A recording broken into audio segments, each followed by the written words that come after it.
年轻英俊的图书管理员亨利拥有一项其他人梦寐以求的超能力，他能够穿越时空，前往过去和未来。不过，亨利并没有为此感到高兴，原因是他既无法控制自己穿越抵达的时间点和空间位置，也不知道穿越成功之后多久才能回到当前的时空。亨利能够确定的是，过度的疲劳、情绪的起伏以及精神上的压力等诸多因素都有可能导致他原地消失，随机穿越到某个过去或未来的时空。更让亨利感到尴尬的是，他的穿越仅限于自己的身体，而身上的衣服和物品都无法跟随他一同穿越。因而，每当在一个陌生的时空惊醒时，亨利要做的第一件事就是四处乱窜，寻找物体遮挡自己一丝不挂的身体。有时候太过慌乱，难免会就地偷窃别人的衣服救急。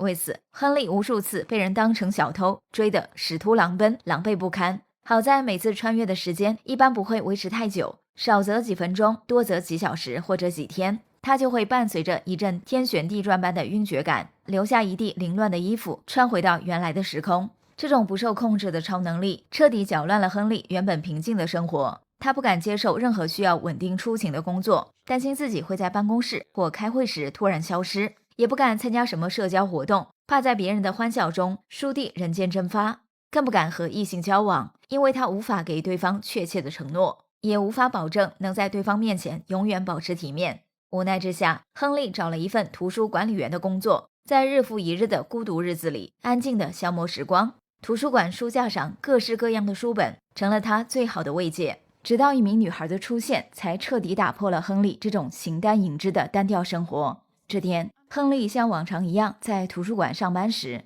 遇到了一名来此看书的年轻女孩。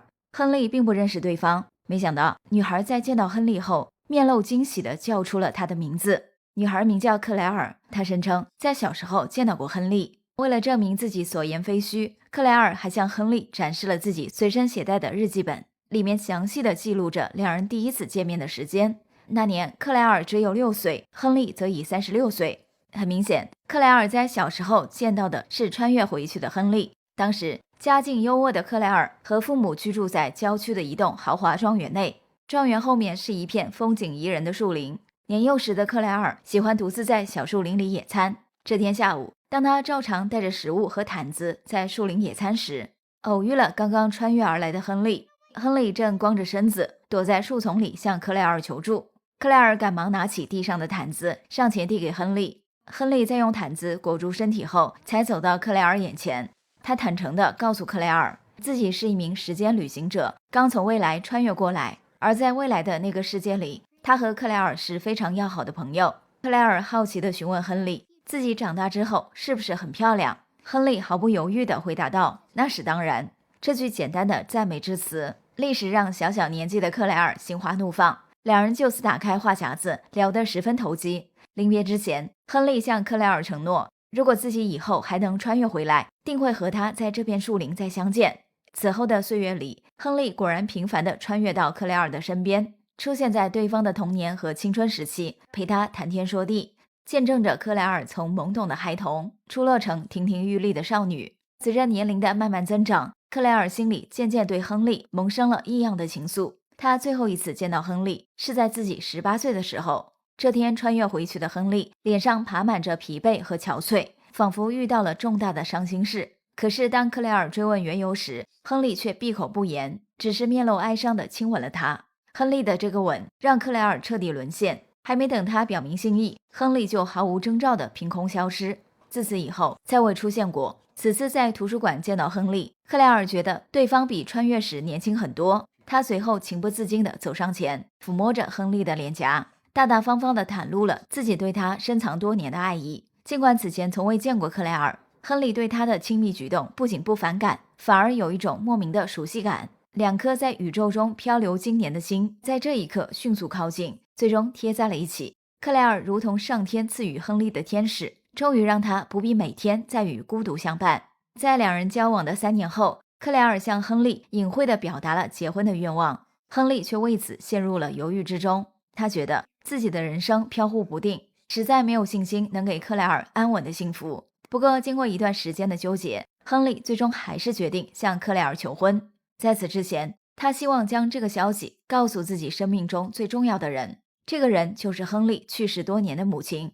亨利8岁的时候，他的母亲死于一场车祸。事发当晚，天下着大雪，母亲驾着车带着亨利在外出回家的路上，因雪天路滑遭遇车祸，亨利的母亲当场身亡。亨利则在车祸发生的前1秒穿越回了2周之前，侥幸逃过一劫。这是他人生中的第一次时空旅行。自此以后，亨利就莫名拥有了这项超能力。他曾无数次穿越回过去，想要阻止造成母亲丧命的车祸发生，结果总是无济于事。亨利慢慢明白过来，自己虽能时空旅行，却无力改变发生过的历史。好在穿越的超能力能让他经常看到母亲活着时的模样。在决定向克莱尔求婚后的一天晚上，亨利又一次如愿穿越回到了母亲活着的时候。他在一列地铁的车厢里见到了正下班回家的母亲。亨利的母亲是一名不太出名的歌手。亨利以歌迷的身份主动上前与母亲搭讪，并告诉对方自己遇上了一名心爱的女孩。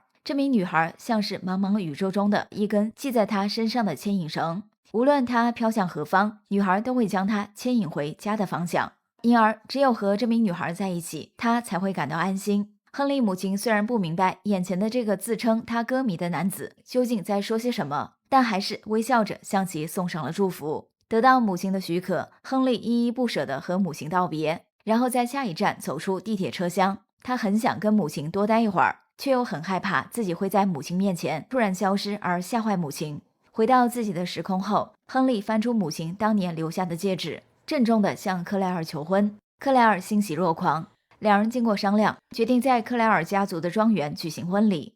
尽管两人家境悬殊，克莱尔的父母倒是没有嫌弃亨利。克莱尔的父亲酷爱打猎，与亨利初次见面，他便热情地邀请准女婿等到冬天和自己一同前往附近的山上打猎。亨利欣然答应。婚礼当天，亨利显得特别紧张，他担心自己的情绪波动会引发穿越，造成大麻烦，于是提前吃了一片镇静药物，想稳定一下心神。谁知刚吞下药片，亨利就骤然消失，不知穿越去了哪里。眼看婚礼仪式即将开始，新娘克莱尔将面临极为尴尬的局面。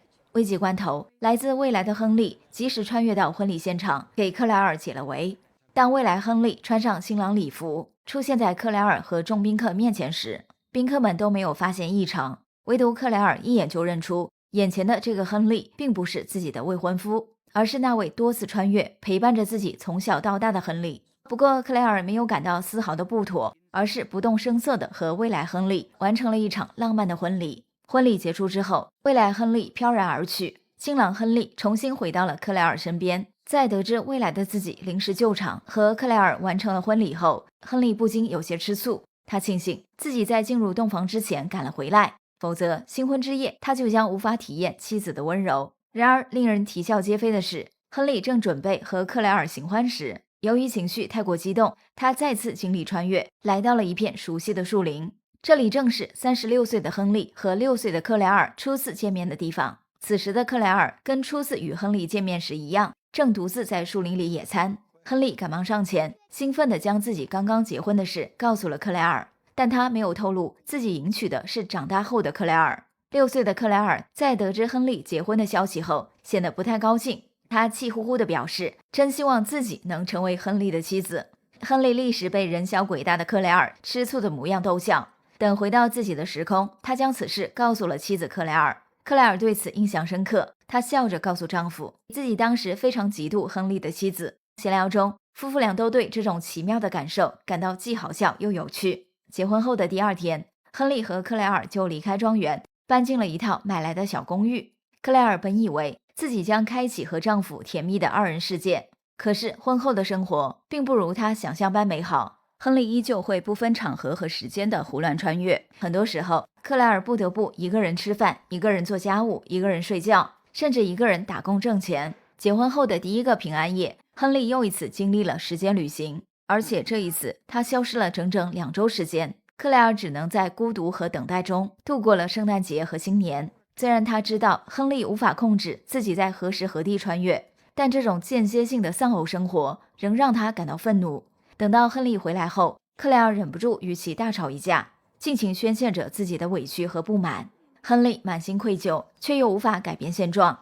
为了补偿妻子，他利用一次穿越到未来的机会，记下了一组中奖彩票的号码，最终在回来后赢得了$500万的巨款。利用这笔钱，亨利买了一套别墅，这让擅长雕塑的克莱尔自此不必再出门奔波，只要在家工作就行。搬到别墅的当天，克莱尔叫来2位关系要好的朋友，庆祝自己和亨利的乔迁之喜。正当4个人在厨房里有说有笑的一起准备晚餐时，客厅里突然传来一阵男人痛苦的喘息声。克莱尔等4人赶忙走出厨房查看，结果看到从未来穿越而来的亨利腹部中枪躺在地上，看上去已是奄奄一息。就在克莱尔等4人惊恐地准备上前施救时，中枪的未来亨利又消失在了众人面前。这场突如其来的变故让4个人顿时全都失去了庆祝的心情。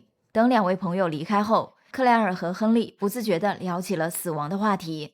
克莱尔这时猛然意识到，自己见过很多次从不同时间节点穿越回来的亨利，但却从未见过亨利40岁以后的模样。一个可怕的猜测在克莱尔的心中悄然形成，难道自己的丈夫活不过40岁吗？当他将这个猜测告诉亨利时，亨利旋即陷入一种巨大的悲伤和恐惧之中。他其实并不是在怕死，他只是担心自己死后就永远不能再陪伴克莱尔。克莱尔被丈夫的真情感动，为了缓解对方的压力，她将自己已经怀孕1个月的喜讯告诉了丈夫。亨利得知这个消息，果然转忧为喜。他觉得就算自己活不过40岁，至少以后还有孩子能代替他陪伴克莱尔。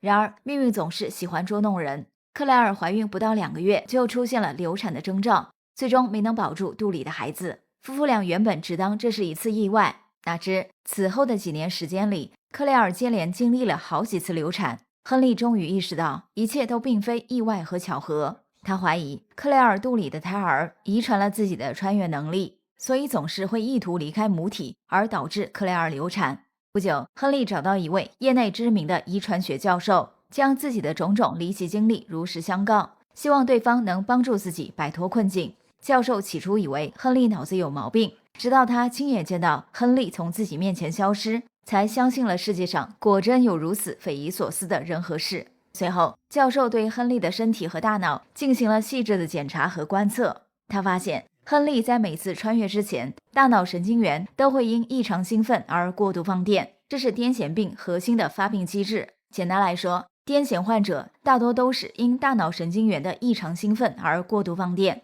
最终导致短暂性的脑功能障碍。教授据此推测，或许治疗癫痫病的药物对亨利和克莱尔的孩子有保胎的效果。于是，在教授的指导下，亨利开始服用抗癫痫的药物。令他感到惊喜的是，在接下来的一段时间里，不仅他的穿越次数在逐渐减少，妻子克莱尔也再次怀孕，并且肚里的胎儿3个多月都非常健康。就在亨利以为一切都在向好的时候，克莱尔再一次没有任何征兆的流产。教授的抗癫痫药物治疗方案宣告失败，此事对夫妇俩的打击极大。最让亨利感到难受的是，由于多次流产，克莱尔的身体已受到严重损伤，倘若再经历一次流产，恐怕以后将永远无法怀孕。亨利不愿让妻子冒风险，便提议领养一个孩子。可是克莱尔始终觉得自己和亨利如此相爱，应该有一个属于2人的亲生骨肉。见妻子固执己见，亨利只好瞒着她偷偷做了结扎手术。手术结束之后，心情沉重的亨利又一次经历了时间旅行，回到了过去，见到了18岁时的克莱尔。克莱尔见亨利脸上爬满着疲惫和憔悴，关切地询问他出了什么事。亨利没敢说出实情，只是忍不住地上前亲吻了克莱尔。穿越结束后，亨利将自己做了结扎手术，以及与18岁的克莱尔相见时的情形如实告诉了妻子。克莱尔在得知情况后无比愤怒，他痛斥亨利是一个自私自利的混蛋。正是亨利在他18岁时的那次主动献吻，才让他彻底沦陷，并下定决心未来要嫁给亨利。克莱尔怎么也没想到，亨利在夺走他的初吻之前，竟然刚刚做过伤害他的事情。在克莱尔看来，亨利当时之所以亲吻他，并不是出于对他情到深处时的不自禁，而是因为伤害过他之后，在寻求自我内心的安慰。面对妻子的指责和质疑，亨利哑口无言，只能转身离开家门，整夜没有回来。当天晚上，克莱尔忽然接到另一个从过去穿越而来的亨利的电话。挂断电话后，克莱尔萌生了一个大胆的想法，他随即驱车来到街边，见到了打电话的亨利。眼前的这个亨利刚刚从婚礼现场穿越而来，显然还没有做过结扎手术。克莱尔在跟其简单寒暄后，就将其拖入车内，与其发生了一次亲密关系。大约1个月后，克莱尔欣喜地发现自己又一次怀孕。她在纠结良久后，将自己与过去亨利发生关系并怀孕的事悉数告诉了丈夫亨利。亨利听完之后，内心五味杂陈，他既能理解妻子的行为，又很担心对方的身体，当然心头也难免会翻涌酸溜溜的醋意。但是事已至此，亨利目前唯一能做的只有小心翼翼地呵护怀孕的妻子。所幸此后的9个多月时间里，夫妇俩的生活过得风平浪静。亨利没有再经历时间旅行，克莱尔也没有流产。不过随着妻子产期的临近，亨利的精神变得越来越紧张。直到克莱尔临产前1周，他终于因情绪不稳定再次经历穿越。这次亨利来到一家动物园，他先是慌忙溜进动物园工作人员的更衣室，随便找了一套合身的衣服穿上，然后准备离开，像以前无数次穿越一样前去四处溜达，直到穿越结束。这时一名10岁的小女孩叫住了他。亨利一问才知，女孩名叫阿尔巴，是他和克莱尔的女儿。阿尔巴告诉亨利，自己也能穿越时空，而且能够控制穿越抵达的时间点和空间位置。亨利听完阿尔巴的话后，喜不自胜。看来克莱尔不但顺利生产，而且两人的女儿还能自由自在地进行时间旅行。在和阿尔巴临别之前，亨利忍不住询问对方自己会在什么时候死去。这个问题瞬间让阿尔巴的眼眶微红，他哽咽着告诉亨利，自己5岁时亨利就撒手人寰，但他并不知道亨利是因何而死，也不清楚亨利具体的死亡日期。亨利得知自己果然活不过40岁，内心十分沮丧和难过。在和女儿分别回到自己的时空后，为了避免临产的妻子受到打击，他隐瞒了自己不久于人世的实情，只告诉克莱尔，两人很快就会迎来一名健康的女儿。1周之后，克莱尔顺利产下女婴，夫妇俩将其取名阿尔巴。阿尔巴的到来像一道暖光，填满了亨利因时空错乱和克莱尔之间产生的裂痕，也为两人的爱情增添了圆满的注脚。从此这个家里再没有争吵的声音，只有欢乐的笑语。唯一的不足是，幸福的时光总是流逝得太快。转眼间，一家3口就迎来了阿尔巴的5岁生日。生日当天，10岁的阿尔巴从未来穿越过来，将父亲即将离世的消息告诉了5岁时的自己，希望年幼时的自己能珍惜父亲最后的陪伴时光。5岁的阿尔巴闻此噩耗，难过的将这个消息又悄悄告诉了自己的母亲。克莱尔虽然心里早有预感，如今预感被证实，仍让他悲伤到难以呼吸。他和亨利相处多年，早就知道穿越时空并不能改变命运，眼下能够做的似乎只有给亨利更多的温暖。或许是预感到自己大限将至，给女儿过完5岁生日后，亨利的情绪每天起伏不定，时空旅行的次数也变得频繁起来。这天，他穿越来到了一处极寒之地，导致自己的一条腿被冻伤。回来之后，亨利只能经常依靠轮椅代步，可是穿越却并未停止。不久后的一天，他意外穿越到了自己死亡的当晚。这天正是圣诞节，天刚下过一场雪。亨利穿越过来时，正拖着伤腿躺在自家门前的雪地上。当他艰难地爬到窗前时，亲眼见到自己因枪伤不治死在了妻女面前，确定自己即将死在不久之后的圣诞节。亨利决定平静地接受命运的安排。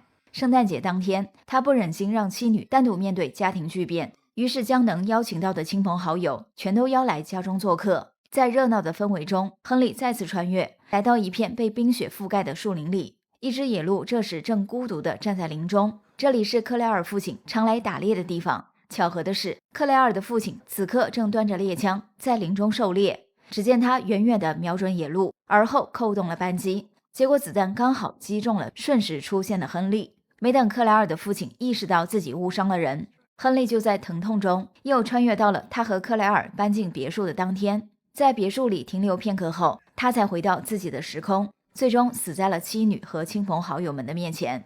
亨利的骤然离世令克莱尔痛不欲生，只是他始终都不知道爱人是死于自己父亲的误杀。好在还有女儿阿尔巴日复一日的陪伴在身边，这让克莱尔渐渐从伤痛中挣脱出来。但他对亨利的思念却没有因时间的流逝而淡化，反而像陈年老酒，在心底变得愈发醇厚。